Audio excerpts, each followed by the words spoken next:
खबर सागर से। सागर में आज गुरु पूर्णिमा के पावन अवसर पर मध्य प्रदेश के पूर्व गृह मंत्री एवं खुरई विधायक श्री भूपेंद्र सिंह ने श्री राम दरबार मंदिर दीनदयाल नगर पहुंचकर अपने आध्यात्मिक गुरु परम पूज्य गृहस्थ संत बैकुंठ वासी श्री देव प्रभाकर शास्त्री दत्ता जी के नमन किया। इस अवसर पर उन्होंने कहा कि पूज्य दत्ता जी का पिता तुल्य आशीर्वाद उन्हें सदैव प्राप्त हुआ। वह न केवल एक ईश्वरवादी गृहस्थ संत थे, बल्कि उनके विचार, जीवन दर्शन और कृपा उनके असंख्य शिष्यों के लिए प्रेरणा स्रोत है। भूपेंद्र सिंह ने प्रार्थना की कि गुरुदेव ओजस्वी वाणी और सिद्धांत उन्हें जनसेवा कर्मशील बनाए रखें। आगरा से अनुराग विश्वकर्मा की रिपोर्ट। चाहेंगे गुरु पूर्णिमा देखिए, आज गुरु पूर्णिमा के अवसर पर हमारे गुरु जिनका मुझे हमेशा बड़ा स्वरूप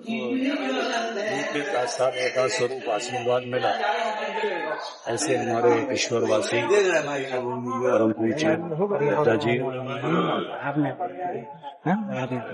के चरणों में आज गुरु पूर्णिमा के अवसर पर उनकी आरती की स्तुति की और उनके चरणों में प्रार्थना की। इसी तरह से उनका आशीर्वाद हम सब शिष्यों को इसी तरह से मिलता रहे।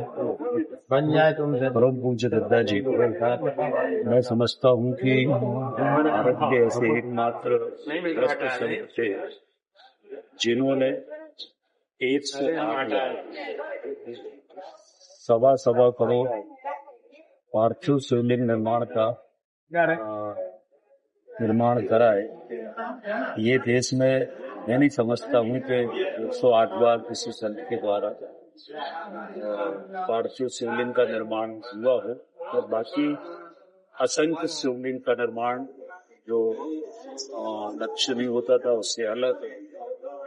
और इस तरह से सागर में ही एक बार दत्ता जी के सानिध्य में यहाँ पर 7 दिन में 45 करोड़ पार्थिव शिवलिंग का निर्माण हुआ था, जो एक भारत का इतिहास है। तो भगवान शिव की कृपा, हमारे सभी हमारे देवी देवताओं की कृपा, हमारे गुरुओं की कृपा सब पर बनी रहे। हमारे धर्म में, हमारी संस्कृति में गुरुओं का सबसे पहले स्थान है। भगवान के भी गुरु रहे हैं हमेशा, चाहे वो राम हो, चाहे भगवान श्री कृष्ण हो, चाहे भगवान श्री राम हो, सबने अपने गुरु से दीक्षा पाई है, गुरु से उन्होंने सीखा है, गुरु से ही वो जीवन में आगे बढ़े हैं।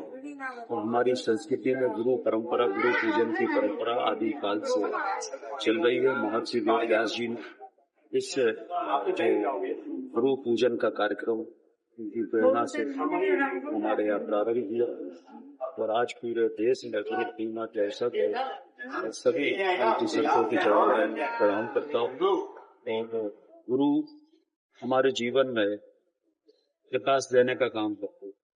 गुरु हमारी आत्मा को प्रकाश और ऊर्जा से भरने का काम करते हैं। संत की वाणी से लोगों का जीवन बदल जाता है, और इसलिए हम सबको गुरु पूर्णिमा के अवसर पर गुरुओं के चरणों में प्रणाम करके गुरुओं का आशीर्वाद प्राप्त करना चाहिए। ये हमारी भारतीय संस्कृति है, हमारी परंपरा है। इस अवसर पर मैं पुनः पूज्य दत्ता जी के चरणों में प्रार्थना करता हूँ। ये जो केशव जी महाराज जी का भी गुरु पूर्णिमा के अवसर पर चरणों में प्रणाम करता हूँ। और उन्होंने एक अच्छी परंपरा, जो मुझे लगता था कि हमारे इस क्षेत्र में, बाकी देश में कई संत हैं जो पार्थिव शिवलिंग निर्माण का कार्य कर रहे हैं, पर हमें लगता था कि अपने क्षेत्र में ऐसे कोई आप दत्ता जी के बाद कौन रहेगा। तो हमारे केशव पंडित जी ने उस काम को आगे बढ़ाया है, और पार्थिव शिवलिंग निर्माण की जो दत्ता जी की जो संकल्प था, उस संकल्प को उन्होंने आगे बढ़ाने का काम किया। मैं दत्ता जी से बात करूँगा, आशीर्वाद इसी तरह से जिससे ये पार्थिव शिवलिंग निर्माण का क्रम हमारे यहाँ इसी तरह से चलता रहे।